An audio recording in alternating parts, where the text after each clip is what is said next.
In a world increasingly interconnected through technology and yet paradoxically rampant with loneliness, it's clear that the need for genuine human connection has never been more crucial. We've seen an alarming surge in the loneliness epidemic, affecting individuals from all ages, leading to a troubling increase in depression and even thoughts of suicide.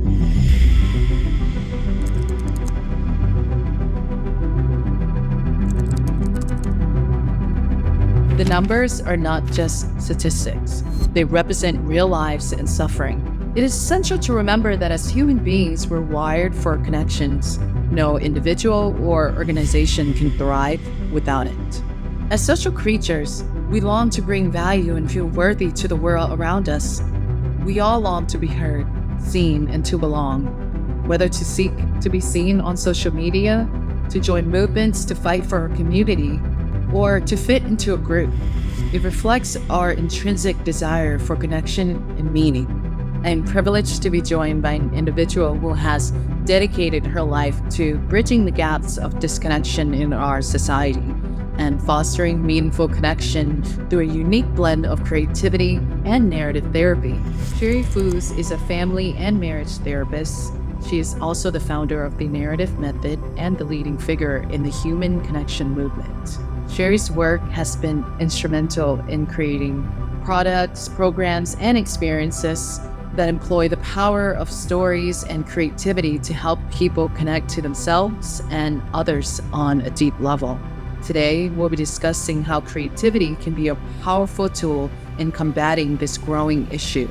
Please help me welcome our lovely guest, my role model, and my mentor, Shari Foos.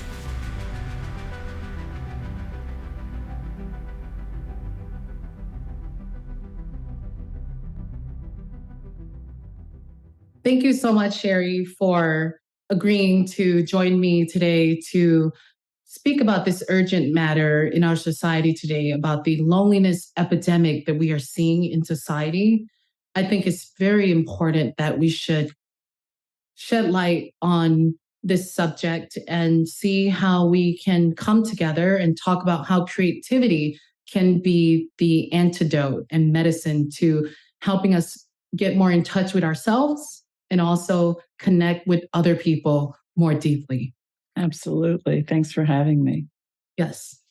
Shari, before we get into this interview, I wanted to just give a little bit of acknowledgement of how much you mean to me.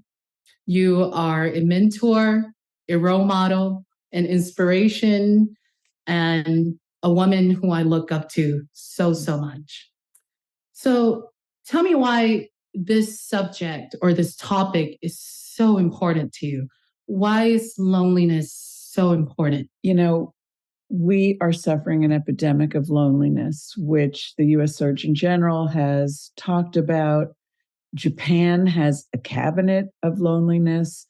London has a loneliness czar. This is happening all over the world. And I think it's a combination of tech speeding up faster and faster and faster and disconnecting us from ourselves and each other. And I think also ever since 9/11, we have really become afraid to risk, afraid to say what we really believe. And these fears are not fantasies. They're not based in nothing. We see people being canceled for just talking about what matters to them. And so what has happened more and more is people have gone online, not had personal connections the way we used to. And unless you have a relationship with yourself in which you have some kind of creative, productive output, it's very hard to be able to fill that loneliness by yourself. But when you do express yourself, in addition to doing it for your own enjoyment, it becomes a vehicle through which you can connect to other people. And then it really has come full cycle. So I think that's why it's so important. In society today, we put so much importance on monetary success. You know, we don't have time to set aside and do things that we are passionate about, like writing or singing, or it could be anything that be fun. Close to us. Do we make time for fun, or are we too busy? Yeah. So how can we urge people to see the importance of setting time aside and actually spending it on things that we love, and that money doesn't have to be the biggest thing in our lives, that we can be human and not put materialism on the pedestal. Absolutely. And especially when it comes to your creativity. There is no judgment that should come of it at all until you're putting it into the marketplace. But that's not essential. You can express yourself just because every one of us has a creative force, has a burning need to make sense of the world, both within our relationship with ourselves and in terms of relating to other people. So, that's why I started a human connection community. That's the reason that the narrative method was created, as a way to create bridges, not just from person to person, but also from ourselves, these disparate parts of ourselves that we often don't understand, and will blame ourselves for parts that have been wounded or undeveloped. And I think it's really important to take back that power and that relationship from ourself to ourself. Yes. Can you share a specific instant of when you actually realize or experience that creativity has been something that has helped people through loneliness? Well, I've always written and performed my whole life. And I started writing poetry when I was a child. And it was a really good, safe respite from a violent home. And through that, I developed a relationship with myself in which I could take myself seriously, despite the fact that I didn't need that external validation. It's not to say that any more than other people, I had some kind of built-in confidence, because I had as much insecurity, at least, as other people. But when you grow this relationship in which you're expressing yourself through any creative form at all, you start to take yourself seriously, because you realize, wait a minute, I have something to say and it's meaningful to me. And the more you express yourself, the more you understand and appreciate that, of course, you're not perfect. Of course, you can't always manifest things the way you might be able to imagine them. It takes time and it takes encouragement, both internally and eventually externally. Thank you. What have you seen in your program, the narrative method? How has it helped transform the attendees or the guests that have joined the narrative method? How have you seen them transform and improve just through sharing and being vulnerable and being seen for who they are without judgment? They say this every single time. I mean, someone will inevitably either cry or exclaim, either saying something like, I never thought I could write before, or I can't believe I'm sharing this vulnerability. The reason I do groups is because, as important as one-on-one relationships are, and both kinds of relationships are extremely important to our thriving. One-on-one, everyone appreciates that. But the group relationship is like having a safe, good family. And when you share a vulnerability with one person, if they understand, it can be so connective and meaningful and relieving. But when you share it with a group of people and you see a whole bunch of people on your screen nodding or smiling or otherwise getting it, the lights go on and you think, wait a minute, it's not just me. I'm not crazy. And this is because we are all shaped by the cult of culture. And the cult of culture suggests the media, social media, criminal justice system, all of the institutions that send us messages many of which are negative messages that, of course, we take personally. And so when you can move beyond that external noise and appreciate who you really are, separate from the trauma and the noise externally, then you've really got something inside that you can work with. I understand that people feel much more comfortable being vulnerable on the internet and seeing strangers that we don't know because obviously there's much less risk involved. But how can we foster that in real life scenarios? How can we actually practice bringing our true selves, despite of the fear, despite the judgment, and actually show up as our true selves with the people around us, with our families, with our friends? How can we practice that more? It's a great question, and it's really important. I mean, our salons are free. People are welcome to go to thenarrativemethod.org and sign up for as many as you like. I don't know any other opportunity like this, which is not to say that maybe there are many that I'm unaware of. But the thing is, we have to build that willingness to risk little by little. And the more positive experiences you have, the braver you become.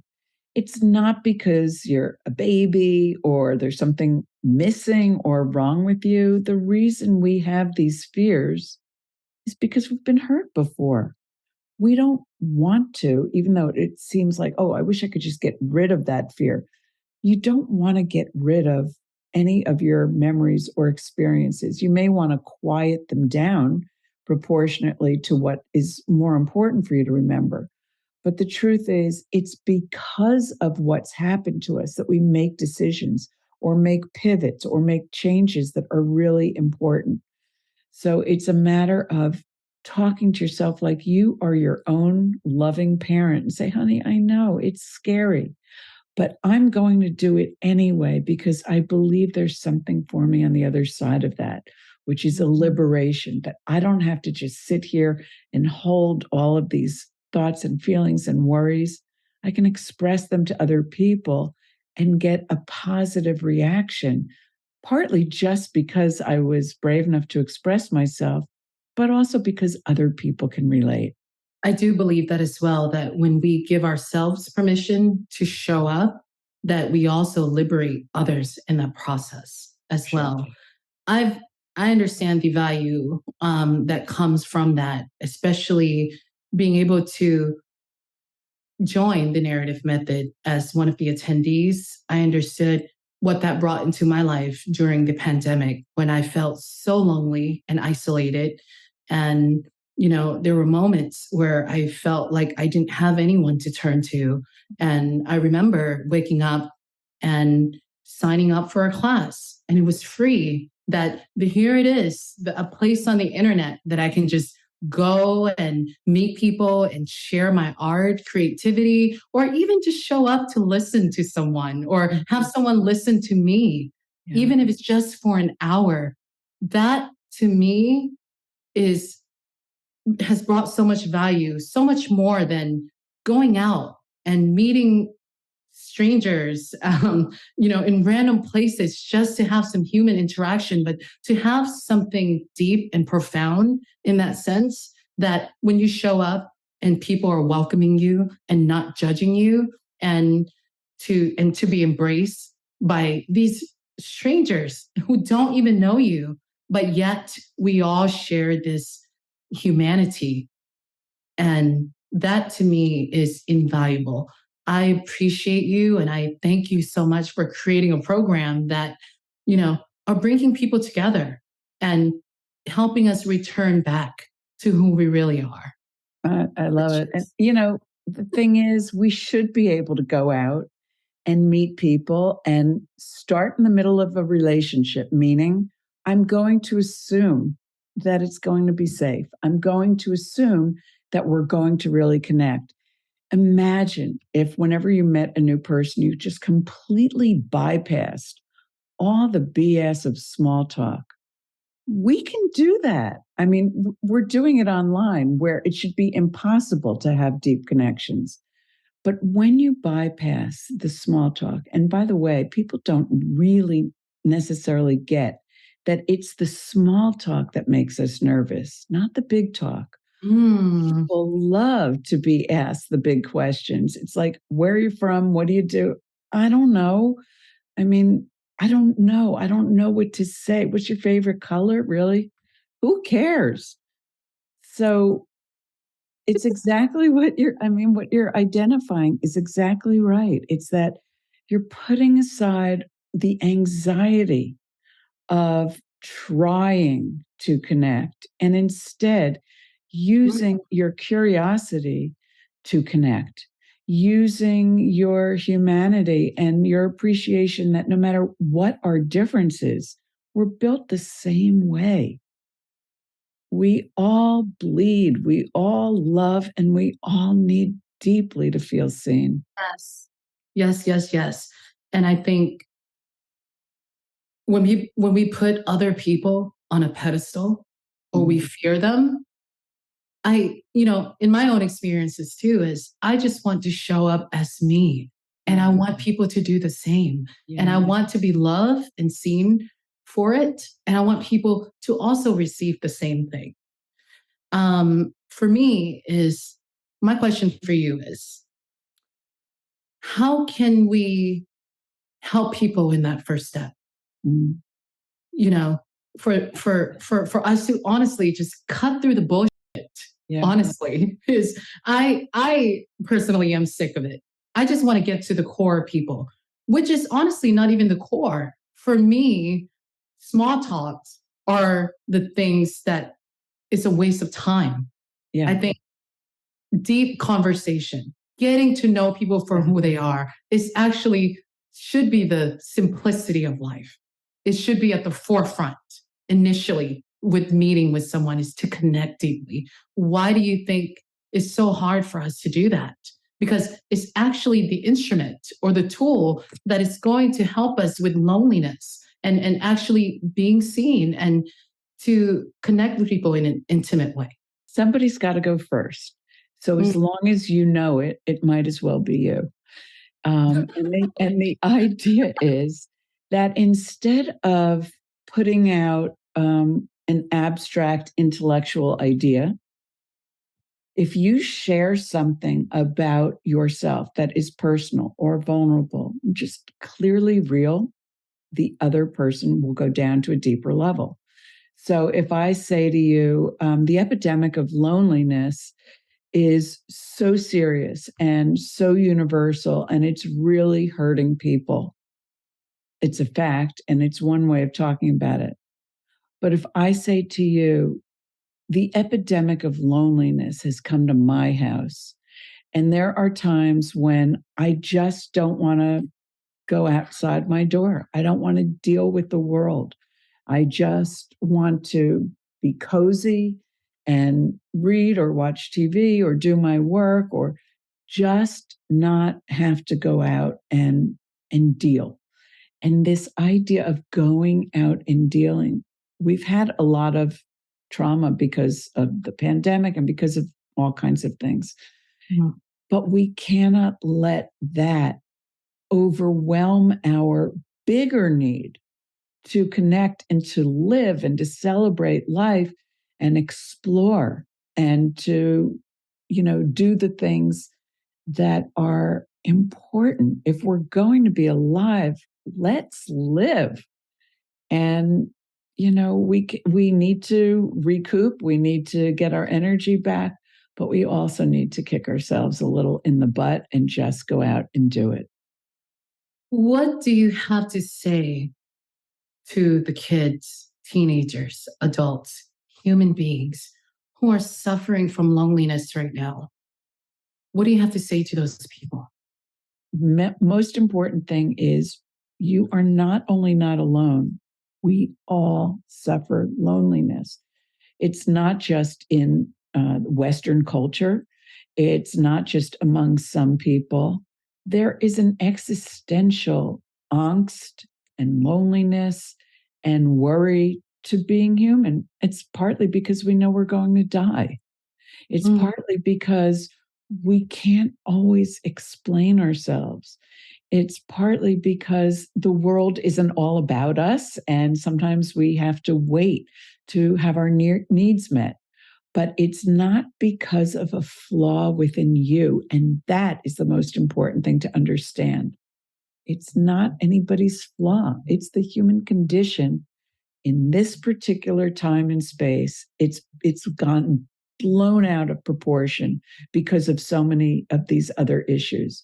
There was a time, for instance, 100 years ago or earlier, in the course of your life, you never saw the same amount of photos or images that you now see in one day. What does that mean for the craziness of your mind? How much can our brilliant brains handle when it comes to just taking in information and not sharing, not processing it? I mean, all of this stimuli can be fascinating, but we can't just receive without processing it. And of course, we couldn't possibly process this if that's all we did for the rest of our lives. So we have to learn new ways of being. And one of those new ways that is essential as eating food is to connect to ourselves and to other people. So do it for that reason. It's survival. This brought me back to creativity.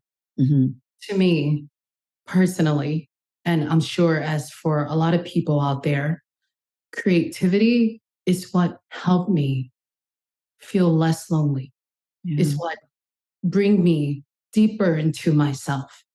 And I feel like right now, especially with the rapid technological advancement that we're seeing in society today, is to actually turn off your phone and take a moment for yourself and, do whatever it is that help you feel more connected to yourself. For me, it's writing. For me, it's creating.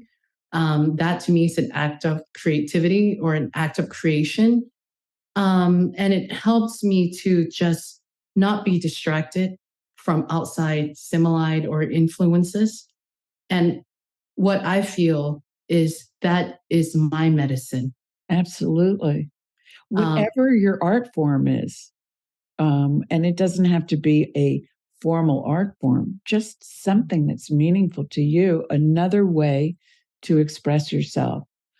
The more you do that, the more you read it back or look at it again or reconsider it or think deeply about it, now you're starting to develop a relationship with the most important person, which is yourself. And chances are you'll be hanging with yourself for the rest of your life. So you might as well get to know you. And when you develop a listening relationship with yourself where you can debate, you can talk about different things, you can try different things on, you really start to take yourself more seriously. As you're saying, you're a fantastic writer. When you look at what you've written, maybe when you were younger and you hadn't done it as much, maybe you weren't as confident, but after a while, it's like, holy moly, wait a minute. I like that. And with that incremental confidence, each time you then bring that to your relationships and you bring that as an offering, whether or not you say that. It's a way of saying, look at what I have been able to do and how much it makes me connect with myself and you. And everyone has a responsibility to themselves to create, to express themselves in whatever ways are really expressively nailing it for them. So there's not one way or another. I believe that that is the first step to connecting with other people, which is to connect with yourself first, to get to know yourself intimately and deeply, so that because you cannot give something you do not have. You have to be able to start with yourself first. And I want to bring this back to creativity. And like you said, it doesn't have to be an art form, but I think the act of getting to know yourself is an act of creation, which is to create yourself, to understand yourself so that you're able to go out into the world and bring you there. Absolutely. I think for me, what's the hardest thing for me is I grew up in an Asian family household. We don't talk about emotion much. We're not vulnerable. That is really hard for us. And I think one of the most painful experiences that I've ever encountered in my life is not being able to connect with my family deeply. That is really hurtful for me because we don't know where to start. I think what's more frustrating, I think, for people is not knowing what to say. Imagine you have all of this emotion inside of you, all of these thoughts, and so much that you want to express to the people out there and the people around you that you love and care for, but there's so many blockages in front of you. You don't know what to say. What happened if you look stupid? What happened if you're being judged? What happened if you actually let everything out and it's not being received and you have to pick up the pieces? I think that is probably what most people fear. And what is your advice reason. to people? I mean, we fear these things. We can't beat ourselves up for having fear. That's like a double whammy. It's like we already have fear. Now we're going to punish ourselves because of it. That's what the outside world may do. We cannot do that. We have to really practice. And hopefully, through practicing, we'll start believing it more and more. But it's so easy to beat ourselves up. It's so easy to blame ourselves for experiencing fear or experiencing procrastination, which is another thing that everybody goes through. I can't tell you how many times people have said online in our salons, yeah, but I procrastinate. And I have to stop them and I say, raise your hand, please, and everyone here, if you don't procrastinate. Nobody raises their hand. And so, right? So just to be able to have that clarity, you're 50% better when you realize, oh, it's not just me. Now, when I say 50% better, integrating this new knowledge is another thing. And that does take time and repetition. But there is a power in your brain seeing something. It's like an aha moment.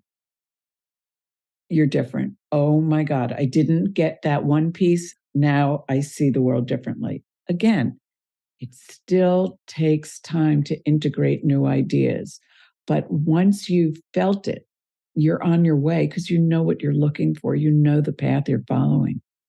What is the practice that you believe that people can do to maybe it's the first step to get them out of that feeling of loneliness when they feel that, they are isolated? What is that first initial step that you believe people should do to be the first step to getting them out of that?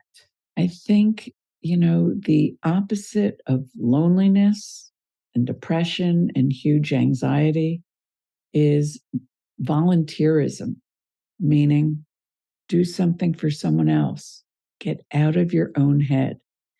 In the same way, something that anyone can do anytime, anywhere is just get yourself centered and think about something that you are grateful for. Even if you're depressed, even if you're mourning, you're alive. You're alive. You have received an abundance of gifts. You have eyes. You have all of these capabilities to imagine, to dream, to create another world for yourself, for others. In our gratitude, we change our brain. And this is not an opinion. It's as though the more you do or think something, the more there are tracks edged in your brain. Think of it as, there's that game with the little pinball, and you have to keep sort of tilting the ground of it so that the pinball doesn't fall into the hole. So the idea is that the more you understand this, the easier it is for your brain to start going into this new pattern that's more productive. And the new pattern could be as simple as, oh, I'm feeling really depressed, I'm really lonely. And then you remember, well, you know something, I'm going to take a moment to express gratitude. And it could be for anything. Like, I can't believe I have a mouse. I have a mouse. I have a computer. I have, I have a pen. I mean, I'm alive. There is always something, and it's really decadent to be disconnected from your gratitude. So every single time you almost have a close call, every single time you almost get hit by a car, how many times have we had celebration parties for the time that we almost got hit by a car and didn't get killed? Never. Why? We celebrate, we remember, we go down those patterns in our brain. Every time something bad happens, I shouldn't have done this. Why did that happen? If I only had done that, blah, blah, blah. Do the same for the positive, and you'll start to balance. It's the power of affirmations, of affirming. Like when you have this idea, I'm lonely, you can speak to that idea and say, I may be alone right now, but I have my mind and I'm going to create something and entertain myself. So you have to use your language and what resonates for you to correct these ideas that just because I'm sad or just because I'm feeling lonely, those are states. That is not what I am all the time. Wow, that was absolutely beautiful. I guess it's the act of balancing. Yeah. It's knowing that you have control over how you are going to live your life and lead your thoughts and emotion. I have this saying, to me at least, I have this saying where when I started thinking of all the layers or dimensions that it take to keep us alive, like you said, oh my God, I have a mouse, I have a computer. But I have these moments of gratitude when I think about that at this moment, yes, I am a living thing. I'm a living human. I am here. I have my eyes and my lips and my nose, and I'm breathing. But you know what else is underneath that? Cells, atoms, my stomach, my heart, my brain, my hands, and all of these, I guess, mechanical system is all happening at once. Exactly. That is more than just me, the bacteria in my stomach, my blood, and everything is happening just so that I can exist. And that thought keep me so grateful, and it take me away from the feeling of loneliness to know that I am not alone. Exactly.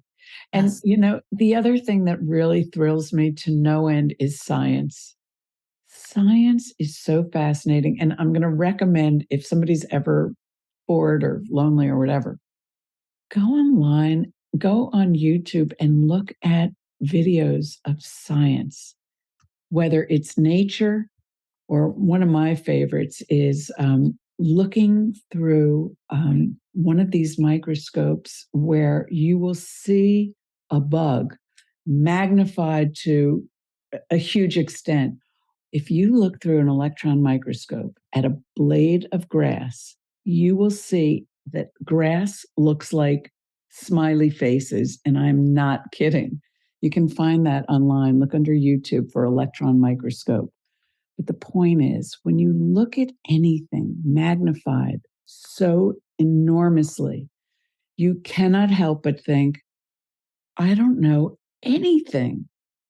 If I look at a grain of salt and see what it really looks like and try and square that with the fact that I always thought that salt looked like the way it does when it comes out of the shaker, then I cannot help but be fascinated. What else doesn't meet the eye? What else is there to be discovered or to understand? What more can I discover about myself? the nuances, the intricacies of why I think and feel the way I do, and why other people do, and why animals and nature are the way they are. When you're depressed, when you're anxious, it's really hard to access your curiosity. That's why I suggest going into your gratitude, because your gratitude will take you there. I want to touch on that just a bit more.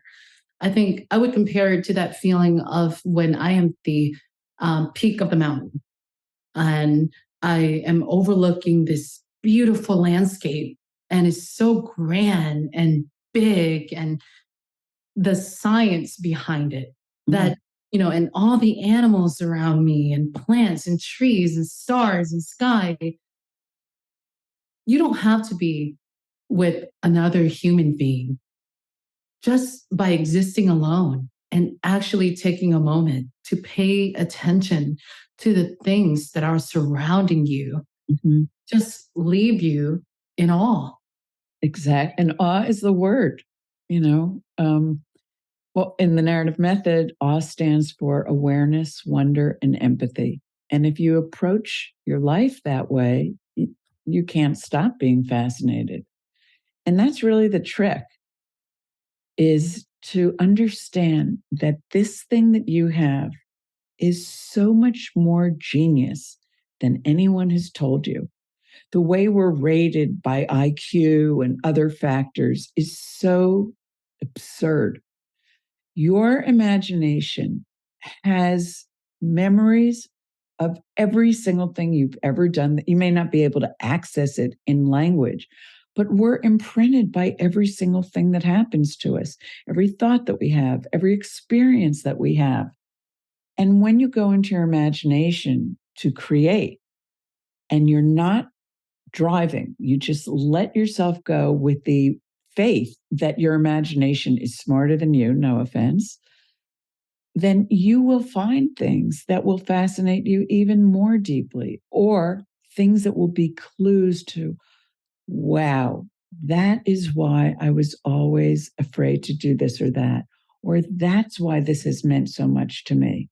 Because when I was told that I did a good job by this particular teacher, it started to make me wonder what else I could do. Or conversely, when I was told I had no right to sing, then I doubted myself. Yeah, who am I? Do you believe that love is the answer? Yeah. We're just going to jump off topic just a bit. But do you genuinely believe that love is the answer? Love is all there is. Love is all there is. Love is the most healing and most powerful medicine and technology we have. I love that as a technology. I think so too. I mean, you think about it. When you look at dogs, stray dogs, who are scared and, who have been through a tremendous amount of traumas in their lives. And slowly, when you begin to gain trust and share love with them and build that relationship with them, they're healed and they become happy again. I think love is the most powerful medicine to healing traumas. Wouldn't you agree? Yeah, and I think that's a really good example. And one thing I would add to that is this, that depending on the degree of trauma and how you as an individual or a dog was impacted by that, healing may not look like everything you always thought healing would be. Like, okay, now I just love the world. I completely trust everything and myself and blah, blah, blah. We all carry pain. We all carry scars and wounds. So that same dog may never fully trust a stranger when they first meet them. That's okay. We all have those limitations. We have memories. We're not screwed up because we have those memories or because we have wounds or scars. It's a fact of life. Life takes its toll. And when we expect that healing looks like perfection, we'll be disappointed. But better is better, and a little bit goes a long way. How do we go on knowing that we're broken in some way? How do we live with that emotion, knowing that a part of being human is to also know that you are broken in some shape or form? Because it's a great balance, though, isn't it? I mean, on one hand, if you can embrace whatever that brokenness is, I tend to think more about wounds. I think that people don't really break. And I think that we endure, we stretch, or we condense at times, but we go on. I mean, it's amazing how people and animals do go on, even plants, or they'll come back after they're dead. There is this thing called a life force, and life beats us up in certain ways and lets us fly in other ways. So I think it's a matter of embracing. Sure, there's some things that I wish were stronger, but I can also appreciate how this has evolved and work to set it in a healthier direction, all the time knowing that, again, a little bit can be very profound. So that's the image of the rocket ship, which is another one of our concepts. And if you imagine a rocket ship speeding into space at a zillion miles an hour, if it were to change its trajectory a tiny bit, it'll land somewhere else. And if you think of yourself and your mind filled with all of those memories and experiences, the enormity of it, the weight of it, which is huge, if you shift it a tiny bit, you start to go in a different direction. And that's all you have to do to change. No one is going to change 180 degrees or 90 or 45 or 20 but a little bit is a lot. A little bit can really go a long way. I have a really important question for you. And I know this is off topic, but how do you feel about the state of our world and the dark forces that are creeping into our lives, our psyche, subconscious, attempting to divide us and furthering us into isolation and loneliness, regardless if it's different in political beliefs, religion, different backgrounds or culture? How do you feel about that? It's devastating. And yet we cannot live only in that devastation. I remember shortly after the October 7th attack, there was a Jewish family who had a kidnapped relative, and there was a wedding planned, and they went ahead with the wedding. And I just found that so moving. And in fact, if you look at the Jewish religion, it always says, go with life. Don't stay with the mourning. And I just think that that's a really brilliant philosophy.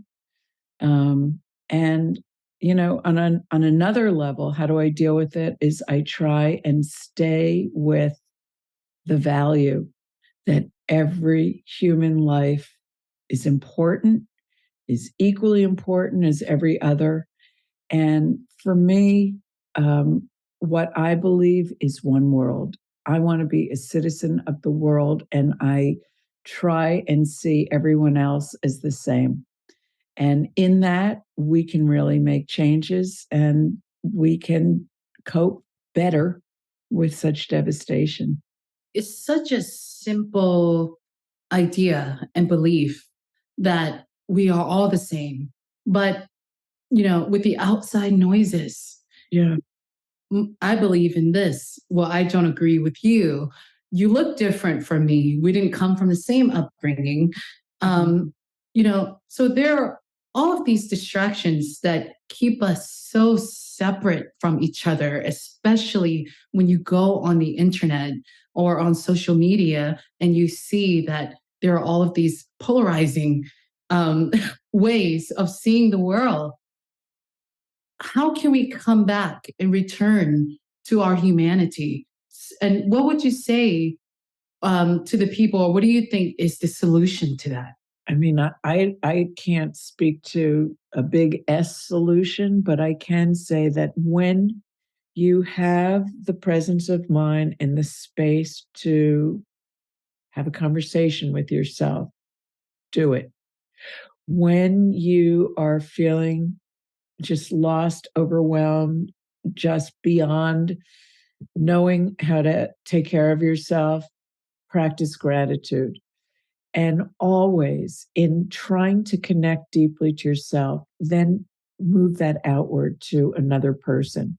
Again, it doesn't have to be someone you know. It doesn't have to be a friend. It doesn't have to be someone who shares all the same values. To just put aside the differences, whatever they may be, and connect, as I was saying earlier, with a feeling, with an experience, as opposed to being up here with facts and, this is the way I believe and things should be like that. That's fine for an intellectual conversation. But for coming home, for connecting deeply with yourself or another person, just go with the feeling state. You don't have to have an answer. If you express yourself, that's enough. Yeah, I think that may be the big issue now in our culture today, is that we value intellect so much to the point that we ignore our emotion. And you know, emotion holds so much information. It is the first thing that we feel before we intellectualize it. And when we start to rationalize our emotion, I feel like we lose our humanity along the process. Um, I understand that you Sorry. feel so passionate about bridging the gap of disconnection in our society. I mean, your life's work is to bring people together. That is probably the biggest and most beautiful thing about you. Why do you feel so passionate about that? What made you dedicate so much or a big portion of your life to this? Was it something that happened when you were a child, or how did you come into this realization that this is something that you want to bring to the world? Because it's what I didn't have. And Mm. this is what I mean about honoring your wounds and your pain and focusing less on, getting rid of or making things perfect. Simply minimizing it to some extent gradually has a really big impact. That's a big deal. But what I would say is I wasn't seen. I was constantly put down. By the time I was in high school, I was apathetic and um, had given up in so many ways. But I know through the course of my life and what I've experienced that it doesn't take much. It's not as hard as it may seem to, first of all, give something that you wish you were given. If you see a child, give them positive feedback about whatever it is they're doing. It doesn't have to be in, a made up absurd way, but you can always encourage anyone with encouraging their effort. When you say you did a perfect job, then that's a lot to live up to for the next time. But if you say, wow, look at how hard you worked, then that person, especially if it's a child, is excited about putting out an effort. Whereas if you praise the good job they did, then that is, it could be a tenuous state of, well, am I still a good girl if I don't do as good a job next time? Mm. Has has has this work or your life's work helped heal you in some way? Yeah, absolutely. I still have my wounds. I still have my insecurities. I still feel inferior in some situations. I don't need to completely get over that at this point. I've come to the point where I accept that these are just some of the scars that I have. But if I don't avoid them and I surface them, first of all, the charge that they have, the power, once I can talk about them, diminishes a lot. And secondly, I can accept that as a part of me that lives hand in hand, side by side with the part that's very confident. What is one piece of wisdom or knowledge that you would like to share with the world? I guess that you don't have to be perfect. You don't have to be in everything. You can't be either of those things. When you think about people who study their whole lives to achieve excellence and real mastery in a certain field, that's fantastic. Whether or not you get to that point of being an expert, or you just provide for yourself enough fascination that you have a continued relationship with this thing that is interesting to you. We can't judge ourselves by other people's standards. We'll never live up to that. In fact, if we make these kinds of standards for ourselves, we can't live up to that either. But what we can do is appreciate how far we've come, what we've overcome, and what our goals are, and how can we work towards those goals in a way that the working towards is the reward. It's not about getting there and having a party, and then the next day you would wake up and say, damn, now what? No, it's just a continuous process for more growth, more development, and more understanding and joy and connection. That's the prize. I know we came together to bring something to the world, but to be quite honest, this interview has healed me so much along the process. And I thank you for your beauty, your compassion, your level of empathy that you have cultivated within you to be able to share that with the world. So thank you so much for that. And everything that you are bringing and you have brought. And like I've said, you're such an inspiration to me. And I'm so glad that we've crossed paths. And I can only dream one day to have a little bit of what you have, and with my own version of it incorporated or integrated into that. My last question is, what do you believe is the cause of loneliness?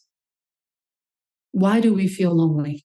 I think we feel lonely for various reasons. I think one thing is that we're lonely for ourselves, is that we don't know that we are there for ourselves.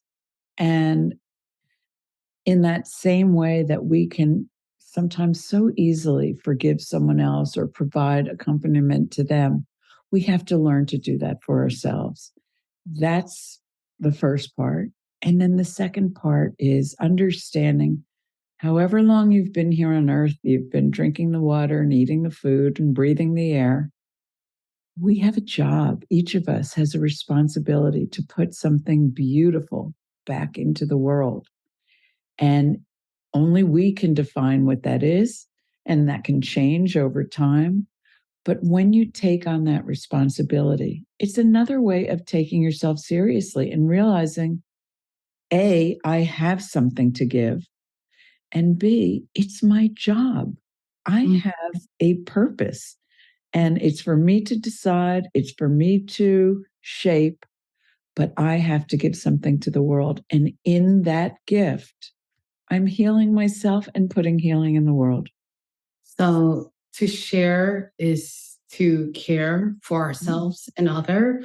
And along that process, we liberate ourselves and also give other people permission to feel seen and whole as well. Absolutely. You're so beautiful. Thank you so much, Shari, for taking the time out of your day to join me today to engage and share this beautiful conversation among each other and the world. What would you like to say to the people out there who are suffering from loneliness and isolation? And please share with us a little bit more about the narrative method. Where can we find it? What can we do? How will it help us? And, sometimes people might be a little bit anxious about going into a new place with strangers they don't know, and share something so intimate and vulnerable, their art, their stories. So yeah, share with us, what can we do to take that initial or first step? Well, if you'd like to join the Narrative Method, you can go to thenarrativemethod.org. We offer 6 free online salons every week. They're based on writing to prompts, and also listening to each other as witnesses. No feedback, no criticism, no compliments, just being present for each other. That is one of the most profound gifts two people can share, because in giving that, you realize, oh my gosh, I have something beautiful to give, which is my presence. And for the other person to be heard without interruption, to be able to hear your own voice saying the words you've written. It's a wonderful feeling. If you feel trepidatious or afraid, or you think you're not such a good writer, we're not there because we're there to make our writing perfect. It's about exploring your infinite imagination and seeing what you come up with in a short amount of time. And that's for your own enjoyment and for the enjoyment of others. So it's just as fun to see where other people take the same prompt. I would say, please feel invited. Please know that if you feel a little risk averse, that you're not the only one. Some people aren't ready to do it the first time they hear about it, but push yourself. There's nothing to lose. And if you don't like it, you don't have to come back. But I can assure you, you will be seen and heard without criticism. And if only that, then it'd be great. As to what you're asking, your final question about loneliness, about faith in yourself, just know you are not the only one, because it's part of the human condition. And what makes it even tougher at this particular time is that the culture we live in and the cult of culture, that's my language for what has come out of this crazy technological, sociological pressure cooker of a world in which we're told that in order to be loved, in order to be accepted, we have to look like this, act like this, speak like this. And there's nothing further from the truth. In order to be loved, you have to express who you really are in some way, in your voice, the way your voice can tell it right now. And that is enough. As human beings, we have a fundamental need for a sense of community and acceptance in every corner of our world. In order to address the challenges of today's global society, we must foster greater tolerance, empathy, and compassion toward all individuals in order to preserve and nurture the connection between our communities and those around us. By showing love, compassion, and understanding to others, we set an example.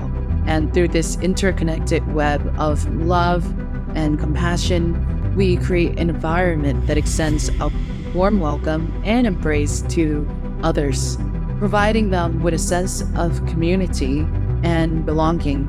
It's a journey that encourages us to reunite and reconnect to one another gradually and to return back to our humanity.